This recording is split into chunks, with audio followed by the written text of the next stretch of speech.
반갑습니다. 오늘 참 행복한 날입니다. 눈도 왔습니다. 너무 많이 왔죠? 그러나 눈이 오는 것도 또한 복으로 생각해 줍니다.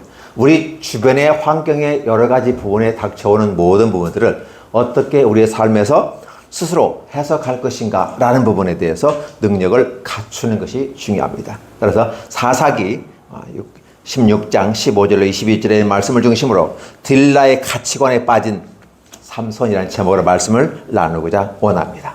이 내용은 여러분이 잘 알고 있는 내용이기 때문에 사실 정리할 필요가 없습니다. 그러나 이 설교를 한번 여러분이 성경을 읽어가면서 구조 속에서 보면 삼손은 3번 내려갔다라는 부분이 나오고요. 결국은 3번째 내려갔는데 선택한 여인들은 3 여인이었고 첫 번째만 사랑하는 아내였다. 아내로 몫을 삼았다. 두 번째는 기생으로 갔다. 세 번째는 들릴라로 갔다. 첫 번째 아내 이름도 기록되지 않았고 두 번째 기생 이름도 기록되지 않았습니다. 그러나 들릴라, 딜라일러 영어에서 많이 이렇게 표현하기도 하고 데릴라라고도 표현합니다. 어떤 식으로 발음하던 간에 그 여인은 그 여인이었다. 근데 그 여인은 창기였다. 예. 근데 당시에는 아마도 주막집 여인이 여관 겸 음식점 겸 창기 겸 이렇게 되는 것이죠. 예. 그렇다 보니까 관점에 따라서 여관을 하시는 분인지 음식점을 하시는 분인지 진짜 몸을 파는 창기인지는 모르겠습니다. 그러나 이 데릴라라고 하는 이름 속에서는 음란한 여인, 기생이란 의미가 포함되어 있기 때문에 특별히 삼손에게는 큰 의미가 있다라는 거예요. 그래서 다른 성경에는 이런 이름이 나오지는 않죠. 그러나 여기서는 특별히 여인의 이름이 기록됐는데 그것도 창기의 이름으로 기록되어 있다라고 보시면서 오늘 들릴라의 가치관에 빠진 삼손이라는 제목하에서 제목이 주는 의미가 무엇일까를 생각해 보는 거죠. 그러면 딜라일러는 어떠한 사람인가? 아까 말씀하셨습니다. 자, 여관집, 그래서 삼손이 잠을 청하고 그리고 잠을 자는데 잠을 재워줄 정도로 같이 한밤을 보내는 여인이었고 또 아마도 대단히 멋있고 예쁘고 아름다웠을 거라 생각합니다. 당시에 또 이 사람이 굉장한 부를 가졌던 여인 중에서 한 사람이었고 또 정보 체계를 이용하는, 그러니까 우리 기생집 문화가 있잖아요. 단순한 기생집 문화가 아니라 이 정치를 하시는 분들은 거기에 저희 핵심 뭐라고 해요? 대표죠, 대표. 다양한 이름으로 부르기도 합니다만 요즘 말로 하면 대표죠. 그 기생집의 대표하고 연관이 되어져서 정보를 채집하는 어떤 그런 기능들을 감당하고 있던 것이었죠. 우리 조선 사회에서도 보면 그냥 단순하게 남자들이 가서 노는 것이 아니라 노는 것은 기본으로 깔고 가는 거죠. 근데 정보를 얻어내는데 대단히 중요하더라는 거죠. 맨정신에는 얘기하지 못했던 것들을 술 취중에는 얼마든지 얘기하고 은밀하게 모이는 곳인데 사실은 은밀한 게 아니죠. 이미 다 들리는, 그리고 이미 정보원들을 통해서 다 이렇게 듣고 있는 그 모습에서 정보를 빼갑니다. 통치 기법 중에 하나 아니겠는가 생각도 해보는 것이죠. 이런 전체적인 걸 바라보아야 하는데 성경에서 뭘 가르치느냐 했을 때 삼손이 델릴라에 빠졌어. 그 미색에 빠졌어. 여인을 좋아해서 유혹에 빠졌어. 결국은 그런 머리털이 잘리고 힘을 빠지고 눈도 빼고 비참한 최후를 보고 최중에서 나중에서 깨닫고 난 다음에 막판에 한 번만 기회 주옵소서 그 기둥을 밀어버렸더니 이 기둥이 보통 기둥이 아니거든요. 그래서 유럽에 가서 성지순례라는 이름으로 갔다 왔는데 모든 기둥들은 다 엄청나더라고요. 그러니까 민다는 것 자체가 밀어서 넘어질 정도의 그 수준이 아니라는 거죠. 그리고 너무 크기 때문에 그 사이사이에 쇠 같은 것을 이렇게 다 박아가지고 돌 첩첩첩 쌓아서 올리는 것이기 때문에 쉬운 구조가 아닌데 얼마나 힘으로 하나님 앞에서 밀어서 다 부셨을까. 근데 오늘 본문은 성전이 무너지는 건 나오지 않고 15절에서 22절의 이 말씀이니까 어떤 모습인가. 그래서 들릴라의 가치관에 빠진 삼손이라는 부분을 중에서 들릴라는 여전히 여관을 한 사람이고 음식점을 한 사람이고 그 사람이 팔 수 있는 건 모든 거 다 팔았다는 것이죠. 어떻게 보면 영혼까지도 팔았지 않았을까? 자, 삼손은 데릴라를 사랑했습니다. 사랑했을까요? 기생인데? 나시린인데? 예, 물론 남자가 여자 좋아하는 건 분명합니다. 그리고 또 일단 가서 잠을 자야 되고 숙박을 해야 되고 음식을 먹어야 되고 그다음에 또 사랑도 나눠야 되니까 필요한 것일 수 있습니다. 근데 이 들릴라의 모습 속에서 보이는 거 뭐냐면 여전히 블레셋 사람이었다. 물론 블레셋보다 더 강한 게 있어요. 이 딜릴라는 경제가 그 사람을 잡고 있어요. 팔 수 있는 건 모든 거 다 팔아요. 숙박업을 팔죠. 음식을 팔죠. 술을 팔죠. 자기 몸도 팔겠죠. 아니면 혼자만이 아니라 또 다른 사람들을 이끌고 포주로서의 어떤 것을 할 수도 있다는 것이요. 근데 과연 삼손은 왜 딜릴라에 갔을까? 쉽게 갈 수 있고, 그렇죠? 돈은 얼마든지 있죠. 힘이 있으니까. 이렇게 뺏어가지고 갖다 주면 되니까. 아주 좋은 것이에요. 그 뒤끝이 없어. 깔끔하게 끝나는 것처럼 보이는데, 결국은 삼손이 딜릴라를 사랑했다라는 것이죠.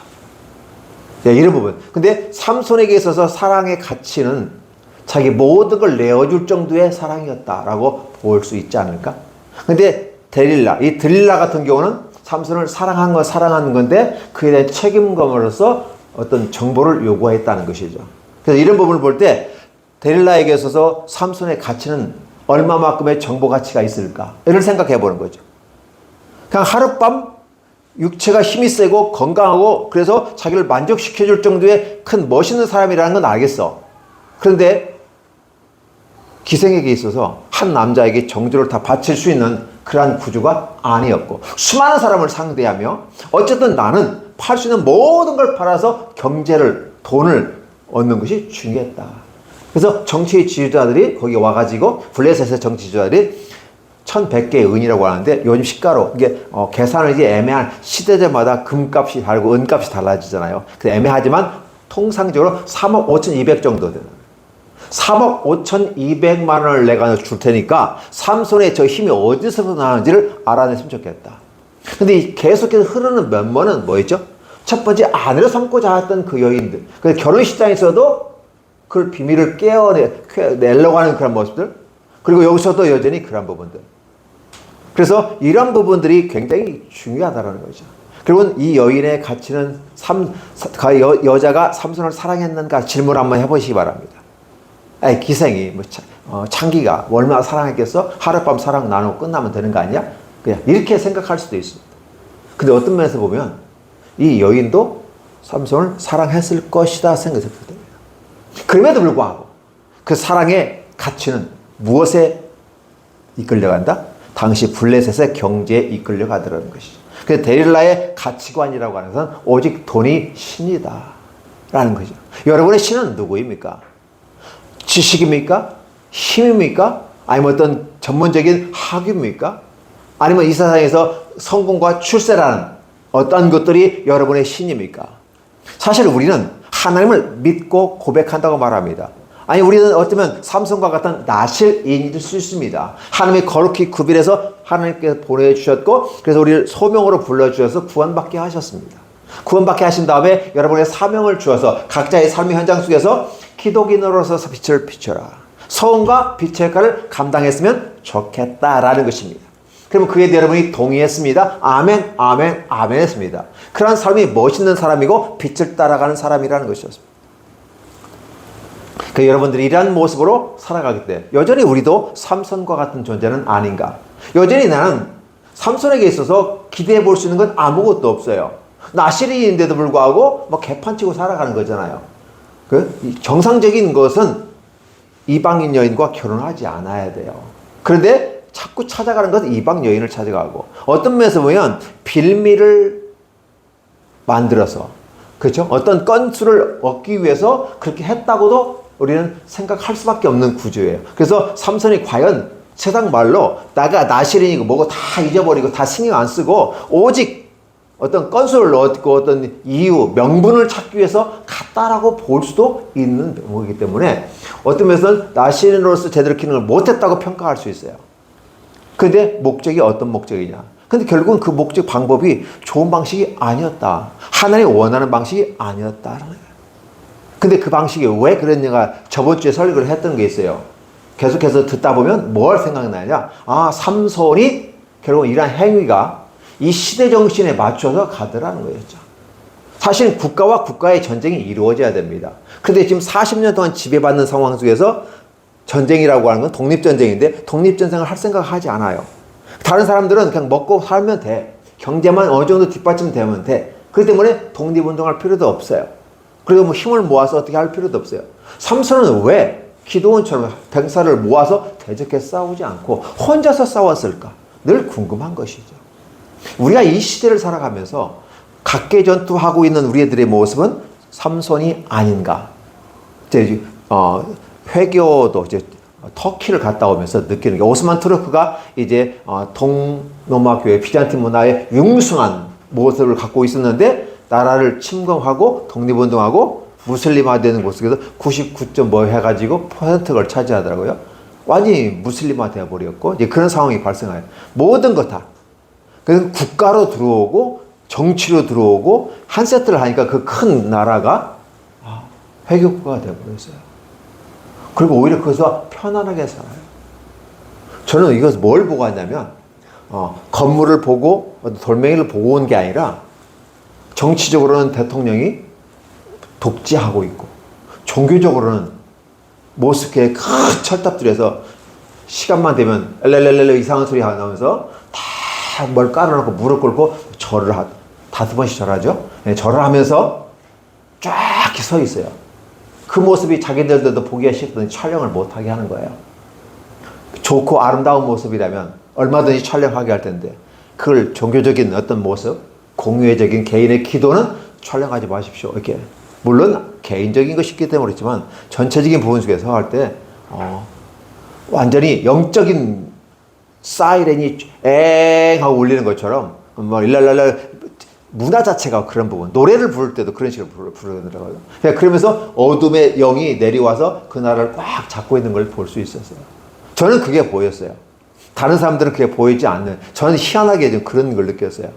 그래서 희망이 없는 나라구나. 근데 강력하게 지금 에르도안 대통령이 더욱더 독재를 펼치고 있고 막 공항에도 막 모스크 세워놓고 그렇게 하면서 할 때 그 가이드는 이런 말을 했어요. 그렇게 크게 융숭하게 모스크를 세워놓을수록 사람들은 모스크에 안 오더라는 거죠. 떠나더라는 거예요. 젊은이들은 떠나더라는 거죠. 젊은이는 기독교 세계에서도 문제이고 회계도에서도 문제이구나. 건물이 화려하고 웅장하고 어떤 그 모습을 갖췄다고 해서 옛날처럼 그 앞에서 숙이고 이런 모습은 아니구나. 그래서 희망을 보게 되는 것이죠. 정치적으로 독재가 되고 종교적으로 엉뚱한 어둠의 세력이 온 마치 죽음의 신이 쫙 애굽에 내려가지고 그 첫째 난상을 다 죽여버렸던 것처럼 그렇게 짓눌러버리는 암울한 시대 속에 있지만 여전히 그에 대한 항거하고 독재에 대해 항거하면서 결국은 새로운 희망을 가진 사람들이 있었다라는 생각이고 한 사람만이라도 기독교를 만들어서 나아가면 좋겠다. 한 사람만이라도 성공시켰으면 좋겠다. 가이드가 그 말들을 하면서 그 나라에 희망이 없어 보이는데 희망이 없기 때문에 희망을 찾더라고요. 그러니까 오히려 가능성이 없어 보이잖아요. 그런데 거기서 가능성을 보는 그 모습을 통해서 굉장히 희망을 보았는데 오늘 삼손 같은 경우는 뭘 얘기하냐면 40년 동안 지배를 받아오면서 블레셋의 영향을 받아서 다른 다종교 비교 종교학을 통해서 다신을 섬겨가면서 이 신 아니면 이 신, 이 신 아니면 이 신. 그렇죠? 내가 어느 신에 줄을 쓸 것인가 라는 개념보다는 이 신, 저 신, 그 다른 신, 그 다른 신, 그 다른 신. 결국은 복을 받기 위해서 그들은 하고 있다. 달리 말하면 그들은 허우적거리고 굶주리고 비어있구나. 음식을 먹고 좋은 아파트에 살고 좋은 집에 사는데 여전히 정신적으로는 핍절하 있구나. 그래서 먹고 마시고 좋은 집에 사는 것도 중요하지만 그러나 더 중요한 것은 그들은 굶주리고 있구나. 허덕이고 있구나. 이런 생각들을 하고 있고. 근데 문제는 뭐냐면 그 허덕이는 그 모습이 본인들에게 느껴지지 않는다는 거죠. 이런 부분들이 대단히 중요해요. 오늘 삼손 같은 경우는 사실 이게 참 재미있는 거예요. 아니면 희한한 거예요. 왜 혼자서 싸워요? 그죠? 그죠? 근데 그 혼자서 싸워서 결국은 이겼다는 한 모습을 가는데 그것은 결국은 영적인 세계에서 메시아를 통해서 하나님이 구원하시면서 이끌어 가시겠다라는 표현을 했던 사인을 주기 때문에 영적인 의미가 있기 때문에 삼손은 이 방식을 써서 이 끝난 다음에 결국은 이 메시아의 모습과 연관시켜 볼 수도 있어요. 근데 오늘 데릴라의 가치관에 빠진 삼손이라는 거죠. 데릴라는 오직 경제이고 그래서 데릴라 입장에서 사랑이라는 개념은 돈을 많이 벌어다 주는 거예요. 근데 삼손은 돈을 벌어다 줬다는 말은 없어. 근데 삼손 자체가 가지고 있는 중압감이 돈을 벌어다 주는 게 되는 거예요. 문제는 삼손이 가진 힘의 비밀이 어디 있느냐. 그러니까 삼손이 내가 사랑하니까 사랑하니 집을 지어주고, 돈을 모아주고, 먹을 걸 주고, 옷을 주고, 되게 그쪽 집에서 늘 얘기하는 것은 남자는 여자에게 음식과 물을 대접할 수 있고, 집을 대접해줘야 아내를 맞을 수 있는 자격이 되는 거잖아요. 삼손은 그렇게 하지 않았어요. 그럼에도 불구하고 삼손이 차지하는 그 자체가 중압감과 그 위험과 능력이 굉장한 거죠. 그 당신의 위대한 힘이 어디서 나옵니까라는 거죠. 계속해서 나오는 거예요. 여러분들은 힘이 어디서 나온다고 생각하십니까? 단순히 우리는 머리카락을 잘라버려서 머리카락을 민 삭도로 대니까 결국은 힘이 빠졌다라는 말을 쓰게 되는 거죠. 단지 머리카락에 힘이 있다고 생각하나요? 사실은 하나님은 1차적인 의미에서 우리에게 메시지를 전달하기 위해서는 머리카락을 삭도에 대지 않았다. 즉, 레이저라고 하죠. 삭도를 대지 않았기 때문에 힘이 있었다고 생각합니다. 맞습니다. 왜냐하면 머리카락을 밀었더니 빠졌어요. 근데 우리는 단순하게 머리카락에 힘이 있다고, 그럼 밀면 힘이 빠지고 머리카락이 나면 힘이 생겼다. 성경도 그렇게 기록하고 있으니까. 근데 우리는 그렇게 생각하는 게 아니라 더 중요한 건 뭐냐면 진실된 진리는 돼지에게 던지지 말라는 시작의 말씀과 연결해보면 삼손이 돼지에게 던져버렸다는 거예요. 어쩔 수 없이. 왜? 3번씩이나 당신이 나를 사랑한다고 말하는 것은 거짓말이야. 당신은 나에게 확신을 주지 않아. 말만 립싱크하고 있어.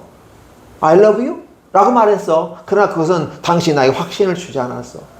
말은 말이고 행동으로 따라줘야 되는데, 중요한 건 뭐냐면 당신이 나를 사랑하면 비밀이 없어야 되고 같이 공유를 해야 되는데, 이거 당신은 그것만큼은 안 해준단 말이에요. 그러면 그것만큼이라고 하는 것은 그것만도 못한 내 존재가 아닌가? 당신의 사랑은 거짓말이야 라는 거죠. 근데 이게 계속해서 지속적으로 아주 집요하게 파고들죠. 왜냐? 내가 그 정보만 빼내면 3억 5,200이 내게 수중에 들어오니까. 데릴라의 가치관은 오직 경제인 거죠. 근데 우리는 서로 착각을 하고 있어요. 데릴라가 보는 사랑은 돈을 벌어다 줄 수 있는 그것이 전제가 되었을 때 사랑이게 됩니다. 삼손은 돈을 벌어다 주든 안 주든 내가 사랑하면 사랑한다고 생각해요. 두 사람의 가치가 전혀 다른 거죠. 세상의 가치와 기독인의 가치가 다릅니다. 저와 여러분의 가치가 또 다를 수 있어요. 사랑이란 전제는 똑같은 것 같아요. 믿는 사람이나 믿지 않는. 그래서 사랑을 뭘로 보냐? 돈으로 보는 사람이 있어요. 돈으로 보는. 근데 삼손 같은 경우는 사랑을 한 거죠. 그래서 결국은 삼손이 너무 힘들어서 어쩔 수 없이 이 얘기했다라고 말하면서 그럴 수밖에 없었어. 저 여인이 계속 집요하게 영어 성경은 죽음에 이를 때까지 재촉했다라는 거죠. 그죠? 죽을 지경이었다. 근데 지경을 해보면 그게 더 표현이 멋있는 것 같아요. 죽을 때까지 차라리 죽고 말지. 그죠? 결국은 삼손은 털어놓았다는 거죠. 영적인 비밀에 대해서 이 땅의 비밀은, 그때 이 땅의 비밀도 하나의 정보가 되니까 그 힘의 근원을 찾아내서 3억 5,200만 원을 받을 수 있는 좋은 거잖아요. 팔아먹을 수 있는 거잖아요. 그런데 영적인 비밀의 세계는 자기 아내에게도 얘기하지 말라는 거죠. 아내에게도 얘기하지 말라는 거예요. 성경에서 그렇게 얘기하고 있어요. 사랑하는 아내에게도 영적인 것 지킬 것과 지키지 않을 것, 말을 해야 될 것과 하지 말아야 될 것. 두 부부가 살아가면서 할 말과 하지 않을 말 다 끌어놓으면 이혼합니다. 어렵습니다. 할 말과 하지 않을 말이 있어요. 기독인에게는 이게 기준점이에요. 영적인 세계는 하나님이 감추어 준 거예요. 이게 계시라고 하는 거예요. 오늘 저와 여러분들에게는 그것이 열렸어요. 예수님이 수많은 말씀들을 해주셨는데 비유로 말씀을 해주셨어요. 근데 비유가 여러분에게는 해석이 돼요. 다른 사람은 해석이 안 되는 거예요. 단지 소리가 들렸을 뿐이야. 근데 우리는 그 소리를 넘어서서 뜻이 무슨 의미인지를 보여주는 거죠. 데릴라에게서는 모든 것이 가치가 돈이야. 그 돈만 들어오면 돼. 그 정보를 팔아. 사랑한다고 말하면서 당신이 나를 사랑했어. 그러면 그에 대해 사랑이라는 것은 하나가 되어지는 것이고, 몸을 섞었으니까 영혼까지 같이 얘기해야 되는데 이 여인에게서는 오직 돈 버는 데 목적이 있는 거죠. 데릴라의 가치관은 돈이다, 경제다 라는 거죠. 삼손의 가치는 거기에 있는 거예요. 그 삼손이 결국은 붙잡혀가고 눈이 빠져가는 그 모습을 가운데서 그에게는 의미가 없어요. 내게 3억 5천이면 3억 5천이 적은 돈은 아니죠. 당시로 봐도 그렇고. 우리는 한국이 반도체 기업을 통해서 세계를 이끌어가고 있습니다. 그래서 대만, 한국, 그죠? 중국이 따라오고 있지만 중국은 여전히 기초 수준에 있다고 보시면 되고 많이 따라왔습니다만 그래서 어떻게든 따라가야 돼요. 결국은 이 최첨단 반도체를 잡아야 멋있는 기술을 통해서 군사 정보를 만들 수 있어요. 그리고 아울러 비행기라든지 기타 최첨단 무기를 만들어낼 수 있는데 이것을 미국이 막고 있잖아요. 이걸 빼내기 위해서 전직 직원들을 수없는 돈으로 매수합니다. 그리고 많은 정보를 뺍니다. 근데 직장 취직이라는 이름으로 나는 정보를 팔지 않았어 라고 말하면서도 직장이 취직하게 되고 그럼 거기에서 결국은 은연중에 그 정보가 다 빠져나가는 거잖아요. 그렇게 해서 가짜를 모아가지고 그죠? 돈 주고 해서 정보를 빼고 소련에서 러시아로부터 정보 빼서 가짜 비행기 비슷한 거 만들어 놓고 미국하고 경쟁한다고 얘기합니다. 게임이 안 되는데 미국한테. 그냥 반도체도 지금 한국에서 빼내고 수없이 빼고 매국노죠. 근데 드릴라 같은 경우는 블레셋 사람이야. 매국노가 아니잖아요. 그렇잖아요. 매국노 당연히 자기 나라를 위해서 하는 거 이것이 자기 경제가 되는 거니까 충분히. 근데 한국인이 가지고 있는 지적재산권이라든지 이런 기술을 외국에 팔아먹는 일이 있어서는 안 되죠. 그죠? 그런 사람들은 아주 무섭게 벌을 내려야 될 것 같은 모습들. 왜냐면 결국은 그것이 저쪽에 넘어가면 무기가 되어져서 우리를 공격하는 데 쓰이기 때문에 결국은 어떻게 돼요? 대한민국을 팔아먹는 것과 똑같은 매국노 역할을 하고 있는 거죠. 그럼에도 불구하고 생존의 문제 때문에 결국은 정보를 팔아먹다라는 거죠. 이 속에서 저와 여러분들은 헷갈릴 수가 있는 거죠. 똑같은 도전의 모습 속에 있는 거죠. 하나님의 은혜를 얘기해요. 그런데 돈 앞에서는 은혜가 낙엽 떨어지시 떨어지는 모습은 아닌가라는 생각을 해보는 거죠. 기독인이라고 하는 것은 가치를 가진 사람이고 멋진 믿음의 모습을 가졌는데 마치 비유로 말하면 금을 가진 사람이다. 귀한 보배를 가진 사람이다. 그건 진리이고 돼지에게 던져줘서는 안 되는 거다. 주님은 분명히 얘기했는데 삼손은 던져주는 거잖아요. 비밀을 얘기하지 말할 것. 그러니까 우리가 기억하면 나는 순진한 사람이고 나는 진리의 사람이고 나는 거짓말을 안 하는 사람이야. 예수 믿는 사람이 거짓말을 하지 말아야 되는 건 분명하지만 얘기하지 말아야 될 것을 안 할 수 있는 권리도 자기에게 있고 말할 수 있는 권리도 있잖아요. 말하지 않을 권리. 그 힘든 가정에서 나는 말할 수밖에 없는데 나는 순수하게 얘기하는 거야. 라고 말하면 자기를 합리화시켜버리면 삼손과 같은 해를 받게 되는 거죠. 오늘 삼손은 현대를 살아가는 기독인들에게 대단히 중요한 부분입니다. 왜냐하면 데릴라가 상징하는 경제권을 갖고 오는 그 힘과 능력은 엄청나다는 거예요. 우리가 예배드리고 모든 걸 다 하지만 돈 앞에 다 쓰러집니다. 목사님들조차도 돈 앞에 쓰러지는 사람 많이 있어요. 저도 아마 돈 수억을 갖다 주고 뭐 1억만 갖다 줘도 팔아먹지 않을까 생각하겠는데 물론 안 한다고 생각하죠. 예. 근데 돈 앞에서 눈이 안 멀 사람이 없어요. 돈이 내 눈에 바짝바짝 보이면 현혹이 될 수밖에 없어요. 근데 중요한 가치 앞에서 황금의 의미가 어떤 의미인가를 보는 거죠. 과연 황금보다도 더 가치 있는 진리를 소유한 사람인가? 라는 생각을 해보는 거죠. 근데 우리는 삼손이 그 귀한 능력과 힘의 근원이 하나님께로부터 왔다는 사실을 알고 지키는 거예요. 다른 건 안 지켰는데도 그것만큼은 악착같이 끝까지 견디려고 했는데 결국은 벌린 거죠. 입을 열어버리고 진심을 토해내는 거죠. 그러니까 삼손에게 있어서 일반적인 내가 머리칼만 있게 아니라 전반적인 것을 얘기해 주는 거예요. 역사를. 그래서 이 들릴라가 자기 블레셋의 지도자들에게 이번은 그가 진심을 내게 토하였다. 그리고 합리적으로 나를 설명해 주었어. 진실하니까 올라오세요. 그래서 결국은 삼손이 붙잡혔잖아요. 그리고 그 말대로 하니까 힘이 없어졌어. 문제는 뭐냐면 여전히 삼손은 자기의 경험의 기초에서 볼 때 내가 이렇게 붙잡고 7줄로 묶였어도 힘만 한번 주면 썩은 집쓰기처럼 아니 그냥 풀어졌기 때문에 이번처럼 내가 몸을 떨쳐버리라 하고 떨쳤지만 여전히 안 떨쳐지더라는 거죠. 문제는 뭐냐면 여호와가 나를 떠났다는 사실을 그는 몰랐던 거죠. 이 부분이 오늘 저와 여러분들에게 중요한 부분인 거죠. 세상 속에서 살아간다. 들릴라라고 하는 이 세상 문화 속에서 살아가는 기독교인하고 들릴라의 품에 안겨있는 삼손하고 오히려 그 여인의 따뜻한 무릎 위에서 잠을 청하는 모습은 평온할 수도 있습니다. 행복일 수 있습니다. 그가 나를 사랑하는 것 같습니다.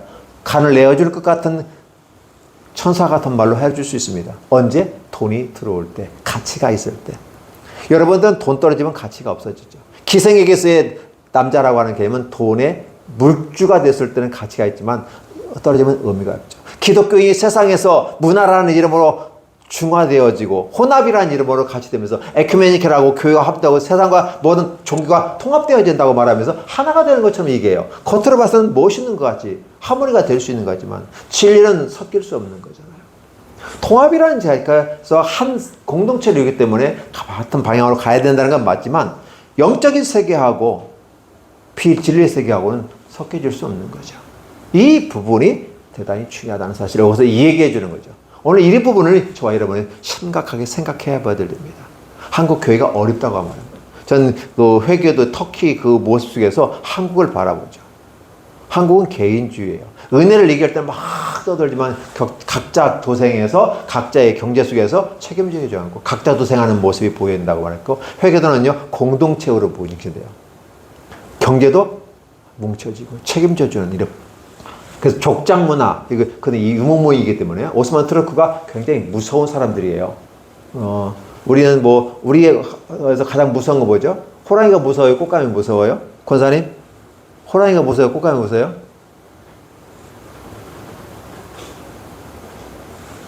호랑이보다 꽃감이 무섭거든요. 그렇죠? 네.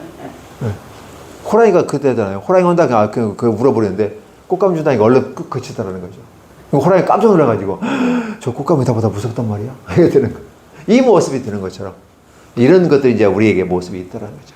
그래서 들릴라의 가치관에 빠져버린 삼손, 세상의 가치와 기준과 경제에 빠져버린 기독인들, 교회조차도 어떻게 돼요? 경제의 흐름을 따라서 교회 성장을 통해서 교회가 성장하고 하나님의 나라가 확장되는 까지 좋은데 이게 뭐가 연관되냐면 경제와 연관되어지고 그 지배하에 세속화되어지는 길이 되는 거죠.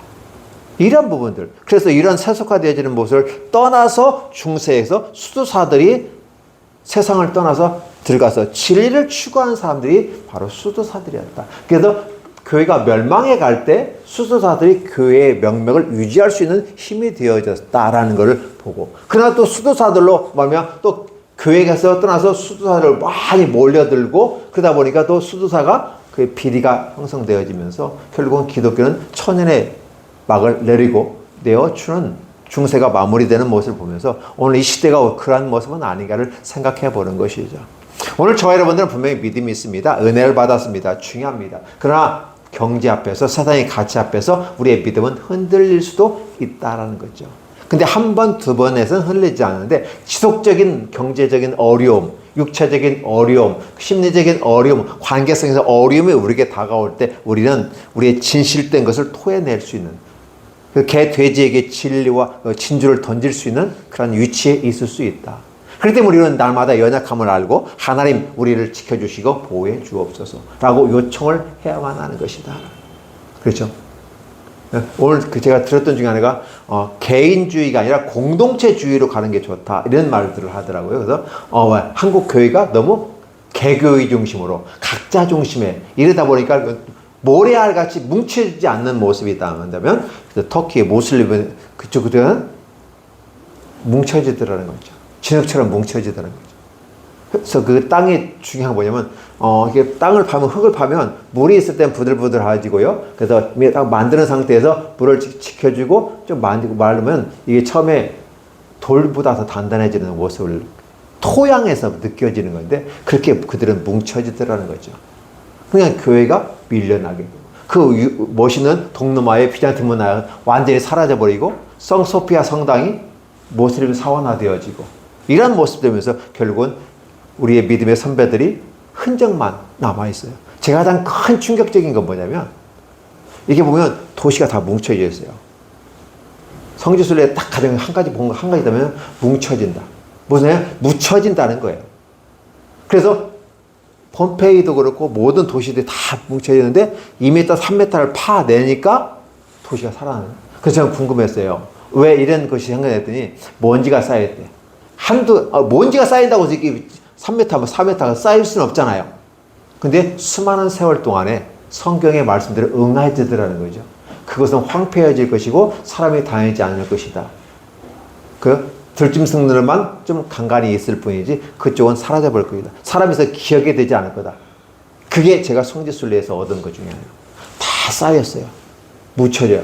오늘도 하나님을 떠난 자에게서는 세상의 것에서 뭉쳐져서 짓밟히게 되는 맛과 그 빛을 잃어버리는 그것의 처의 모습은 아닌가. 그 성지순례 갔다 와서 뭐 에베소에 가고 빌라델비아 가고 뭐 서머나교회 가고 가봤자 의미가 없어요. 왜? 다 쌓여버리니까. 믿음이 떠난 그 자리에는 남는 것은 먼지밖에 쌓이지 않고 하나의 고고하게 연구 대상에 불과한 것이지 실제 남는 것은 아무것도 없고 다른 모스크 사원이 서워져 있더라는 사실. 제가 얻어지는 건 그거였어요. 그럼 믿음이 없으면 의미가 없구나. 삼손처럼 귀한 선물을 받고도 귀한 줄 모르고 내던져 버리는, 에서가 파죽한 것에서 장자의 명분을 팔아버리는 모습은 아닌가? 이런 생각을 저는 해보면서 이 2주간의 여행을 마치고 왔습니다. 다 얘기할 수 없기 때문에 오늘 본문하고 맞춰서 이 얘기는 또 해드려야 되겠다 싶어서 연결시켜 봅니다. 저와 여러분의 믿음은 어느 정도의 가치가 있습니까? 세상의 가치와 세상의 기준, 경제라고 하는 그 부분 속에서 여러분들의 믿음은 과연 어느 정도 될까요? 그리고 그걸 이겨낼 수 있는 믿음으로 성장할 수 있을까요? 끝까지 하나님의 진주를 개 돼지에게 던지지 않을 자신이 있나요? 이런 질문들을 한번 해보는 것이죠. 그래서 여전히 나도 세상 속에 함몰될 수 있구나. 기독교의 초기에 아름다운 그 유명한 그 기라성 같은 인물들이 다 묻혀지고 없어지고, 단지 천주교 로마교회에서 바울 기념교회, 요한 기념교회 무덤자리 하나, 돌멩이 하나 있는 그 정도에 불과하고, 옛날에 그랬어. 지금은 아니야. 지금은 다 묻혀졌어. 저 로마 갔을 때 느끼는 건 뭐냐면 여전히 그 도시도 묻혀진 과거의 도시다. 현대 도시가 아니구나. 과거 속에 있고 과거의 유물을 가지고 장사해 먹고 살고 있는 동네구나 라는 생각을 하고 왔습니다. 우리도 여전히 그렇게 유물로서 존재할 수밖에 없는, 관광용으로서 보여줄 수밖에 없는 기독교의 문화와 신앙과 그 정서는 아닌가? 대단히 큰 충격적인 부분이었어요. 오늘도 저와 여러분들의 속에서 다시 한번 생각해 보았으면 좋겠습니다. 들릴라에게 빠진 삼손. 세상의 경제와 가치와 그 기준에서 내가 빠져버리는 거 아닌가? 오직 어떻게 하면 잘 먹고 잘 살 수 있을까? 어떤 그것에 연연하면서 나아가는 모습은 아닌가? 이런 생각을 해봅니다. 그래서 여러분에게 제가 뭘 합시다라고 하보다 이쯤에는 깨우쳐 나가는 게 중요하고 스스로 생각하는 것이 중요하기 때문에 여기까지 말씀을 드리겠습니다. 여러분의 신앙은 어떻습니까? 들릴라에게 빠진 삼손입니까? 아니면 그걸 넘어서는 삼손입니까? 이것이 오늘 저와 여러분에게 질문하는 메시지입니다. 질문 하나에 모든 게 다 게임 끝나는 거거든요. 그 모습 가운데 여전히 나도 묻혀질 존재이구나. 그럼에도 묻혀지지 않으면서 여전히 빛을 발하게 하나님께 이끌어 가시는구나. 고고하게 발달해야 되면 그걸 어떻게 알았겠어요? 근데 그걸 통해서 빛이 나게 되고 믿음의 후배들에게 우리가 그렇게 하지 않으면 안 되는구나. 얼마든지 우리는 삼손과 같이 실패한 인생이 될 수도 있겠구나. 그 귀중한 걸 가졌음에도 귀중한 줄 모르고 값싸게 얘기하고. 값싼 건 아니죠. 3억 5천 정도 되니까 좀 비싼 거죠. 정보가 목사님 3억 5천 정도면 괜찮아요. 팔아먹을 만하죠. 네, 이런 걸 한번 생각해 보면서 경제 앞에서 내가 나의 믿음은 지켜줄 수 있을까? 이게 오늘 저의 숙제이고 질문이었습니다. 여러분은 어떻습니까? 기도하겠습니다. 하나님 감사합니다. 무한한 사랑과 은혜로 함께 하시는 주님을 찬양합니다. 성경에서 글로만 보았던 이 세계가 역사 속에서 우리의 믿음의 선배들이 걸었던 아름다운 세계, 그러나 이제는 다른 세계가 짓밟아버리고 3-4m의 토양에 의해서 감춰진 세계, 기억되지 않는 세계, 믿음이 사라진 세계,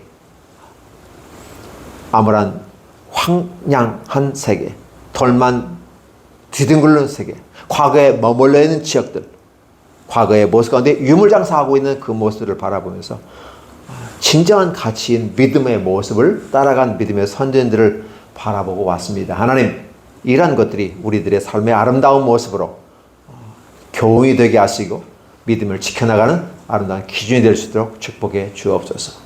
예수님의 이름으로 축복하며 기도하옵나이다. 아멘.